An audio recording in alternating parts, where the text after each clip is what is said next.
Hey there, friends. Lindbergh of the Health and Fitness Motivation Podcast. And today, I gotta tell you, I'm kind of proud of myself here. There's a thing in my life that I've struggled with. Obligation. A thing I've struggled with. Being hyper aware, hyper responsible, always wanting to get things done just right, always wanting to be perfect, always like grit, self-discipline. I can do it. I can do more. I can do more. I can do it. I can do it if I'm sick. I can do it if I've got a headache. I can do it if I'm throwing up. I can do it if I'm like on the verge of tears, right? Hey, yeah. A lot of you guys are like that too. We push through. Now, those of us who are like that, and you know who you are, we deep down know it's not always good for us, but we also know a lot of goodness comes out of pushing hard. A lot of goodness comes out of having that grit and self-discipline to be able to do something, to reach for a goal that's bigger than ourselves, to reach for something that's higher than us today, to not be afraid to fail, to just go for something and try, because we know that that's how you make big breakthroughs. It's how it happens. Now, with that said, any and all good trait to excess can be detrimental, right? We know that. Somebody who's conversational, who's very delightful and tells great stories is awesome until they never give anybody else a chance to talk, right? Somebody who's a really great preacher is an awesome preacher until nobody in the family has a word in edgewise. Somebody who's a really, really good housekeeper and who's really great at keeping house is awesome until nobody's allowed to get a speck of dust on the floor without being reprimanded. Right? Somebody who exercises is all the time. It's awesome and it's all great until it becomes an unhealthy obsession, right? I mean, we can all think of our things. Chocolate cake. Ooh, I love chocolate cake. Well, you don't eat the whole chocolate cake, right? I mean, anything to excess.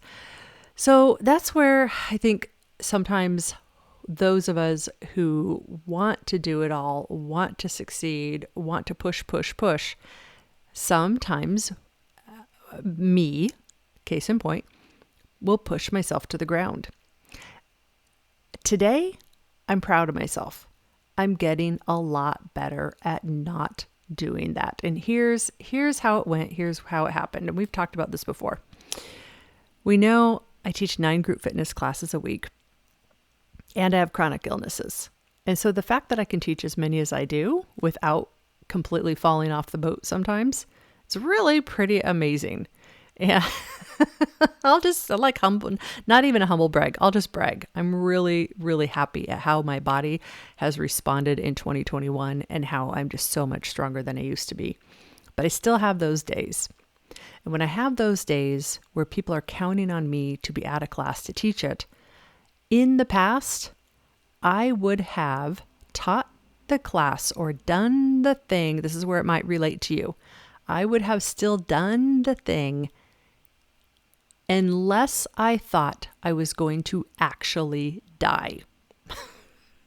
If it wasn't going to actually kill me, I would have done the thing. So me 5 years ago, Lynn 5 years ago, if I woke up with a massive headache like I did this morning. So bad of a headache that I seriously was nauseous and couldn't even drink my morning coffee because I knew I would throw it up. But trying to take a couple of sips of coffee because I know I'm like fully addicted to the caffeine, right? I'll own it. So I didn't want to get that caffeine headache later, right? But still just dead to the world, feeling horrible. 5 years ago, me would have forced myself to still get up, still teach that class, and tried to pretend that it was all good and all fine, and I can do this and I can get through because guess what? I'm strong, I'm dependable, I'm responsible, I'm a high performer. And yes, all of that is true about me, and, yep, and, gosh darn it, I am a human being. So that's what happened this morning. I, in the stew of my headache, was like, okay, this is what it is. I can either make myself miserable and not heal, Or I could just say, okay, got to cancel classes, got to take care of myself and heal. So that's what I did. What did you do? Which one? I chose to cancel classes today. Laid back down, did not wake up until my alarm clock woke me up at 12 o'clock. Yeah. So obviously my body needed the rest. My body needed to heal. And I had plans to go for a lunch walk with a friend at 12:30. So here's where it gets interesting. And my alarm went off at 12. I was still dead asleep at 12 o'clock. My body clearly needed it. My alarm went off at 12. I had 15 minutes to get out the door and try to go for a walk. My headache was probably 60% better, but I still had a bad headache. I hadn't eaten anything all day yet. Hadn't even finished my 1 cup of coffee. And I thought, you know what? This is a case where I probably can push myself and it would be okay. So what I did is I told my friend, I said, hey, I've got this massive headache.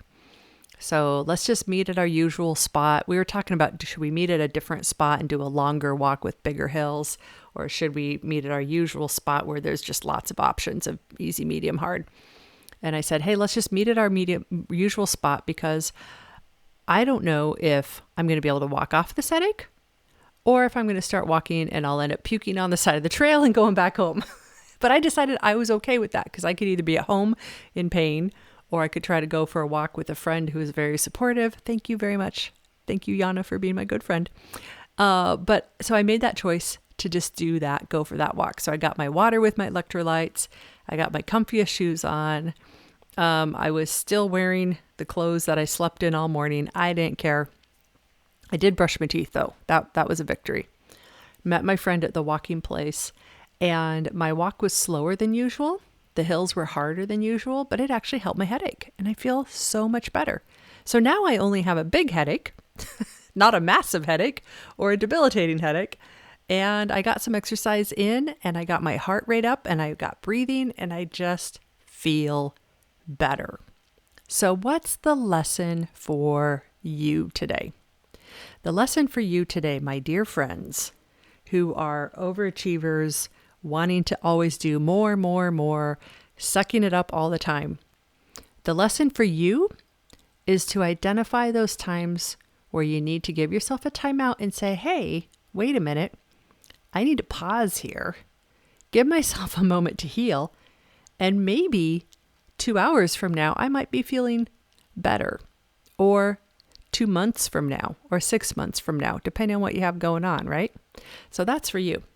Now, for my other friends who are having trouble just getting off the couch in general because it's just a motivation thing. You're just always feeling sluggish. You're just like, you know you're capable. You know technically there's nothing keeping you from it. But getting up is hard.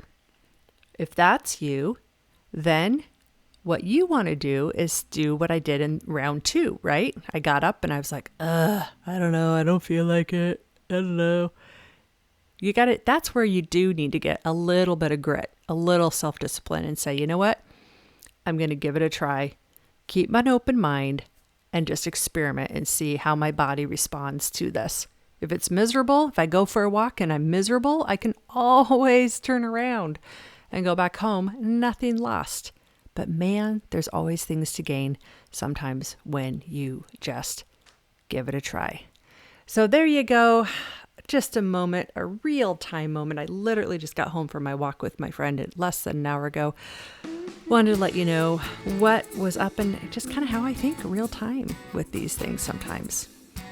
So friends, if you want to join the party, head on over to couchtoactive.com and I'll help you figure this kind of stuff out. We've got a really cool community. We'll see you there, couchtoactive.com.